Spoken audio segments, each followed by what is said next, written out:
Sebagai seorang pendeta dan pembina pada sebuah gereja Pantekosta di Amerika Serikat, tentunya sudah menjadi kewajiban bagi Kenneth Jenkins untuk memberikan khotbah kepada orang-orang yang masih berada di dalam kegelapan. Mereka adalah yang belum mendapatkan pencerahan dari agama yang diyakininya, yaitu agama Kristen Pantekosta. Kenneth Jenkins hidup dan dibesarkan di lingkungan yang termasuk sangat agamis.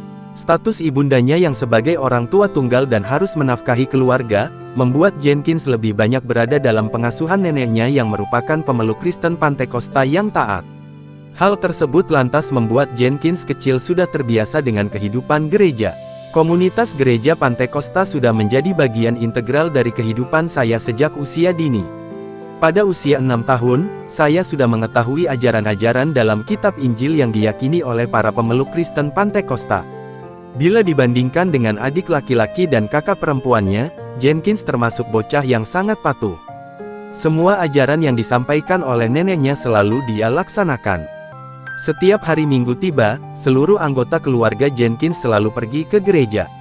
Untuk menuju ke sana, mereka sekeluarga biasa diantar oleh sang kakek dengan menggunakan kendaraan pribadinya.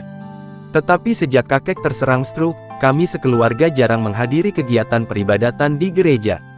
Saat berusia 16 tahun, saya mulai aktif kembali menghadiri acara peribadatan di gereja. Saya biasa datang ke sana bersama seorang kawan yang ayahnya adalah pastor di gereja tersebut. Setelah lulus sekolah menengah dan masuk universitas, Jenkins memutuskan untuk lebih aktif dalam kegiatan keagamaan.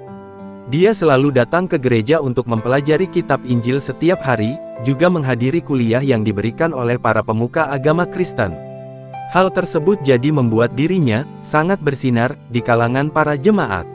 Dan tidaklah heran ketika dia berusia 20 tahun, pihak gereja memintanya untuk bergabung. Sejak saat itulah Jenkins mulai memberikan khotbah kepada para jemaat yang lain. Setelah lulus kuliah, Jenkins memutuskan untuk bekerja secara full-time di gereja sebagai seorang pendakwah. Sasaran utamanya adalah komunitas warga kulit hitam di Amerika. Saat saya melakukan interaksi dengan komunitas tersebut, saya menemukan fakta bahwa banyak di antara para pemuka gereja yang menggunakan Injil untuk kepentingan politis, yaitu untuk mendukung posisi mereka pada isu-isu tertentu. Lalu saya memutuskan untuk pindah ke Texas.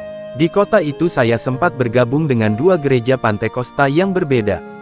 Tetapi lagi-lagi saya mendapatkan kenyataan bahwa para pendeta di semua gereja itu melakukan tindakan-tindakan yang menyalahi norma aturan yang telah ditetapkan oleh organisasi gereja.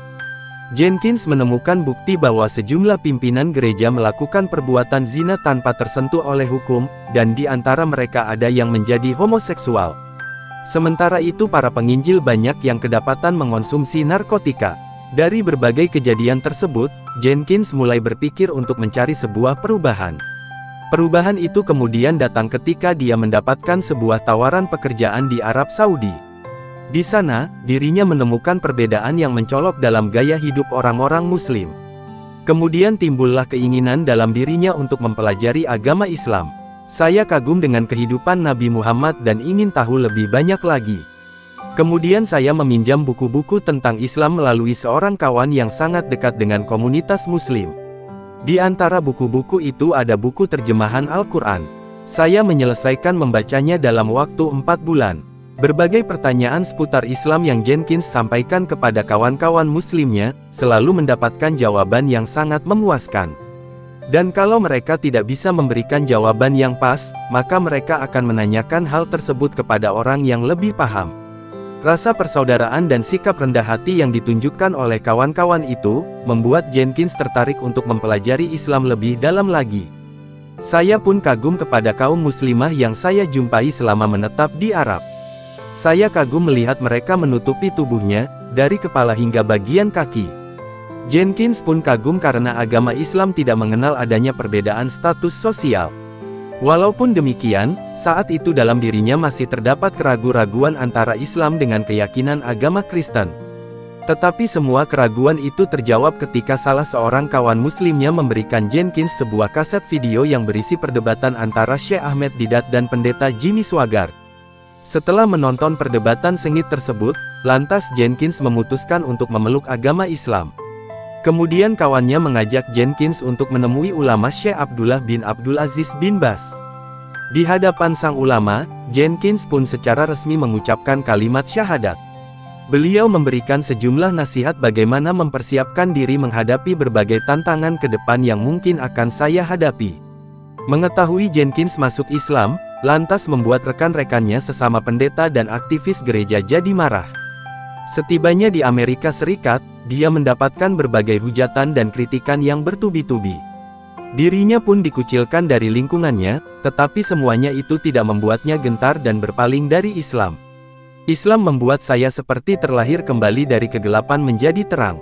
Saya tidak merasa terganggu dengan semua itu karena saya merasa sangat bahagia dan Allah yang Maha Kuasa telah memberikan saya petunjuk. Jenkins pun mengatakan bahwa dia akan menjadi seorang pendakwah sebagaimana yang pernah dilakukannya saat masih memeluk Kristen Pantekosta. Tujuan saya adalah belajar bahasa Arab dan terus belajar untuk mendapatkan pengetahuan lebih tentang Islam. Saya akan terus berdakwah, terutama kepada non-muslim yang menganut agama Kristen. Jenkins pun berharap bisa membuat sebuah karya tulis mengenai perbandingan agama. Menurutnya, adalah tugas umat Islam di seluruh dunia untuk menyebarkan ajaran Islam. Sebagai orang yang sudah menghabiskan waktu yang lama sebagai seorang penginjil, saya merasa memiliki kewajiban untuk mendidik masyarakat tentang kesalahan dan kontradiksi dari kisah-kisah di dalam kitab Injil yang selama ini diyakini oleh jutaan orang.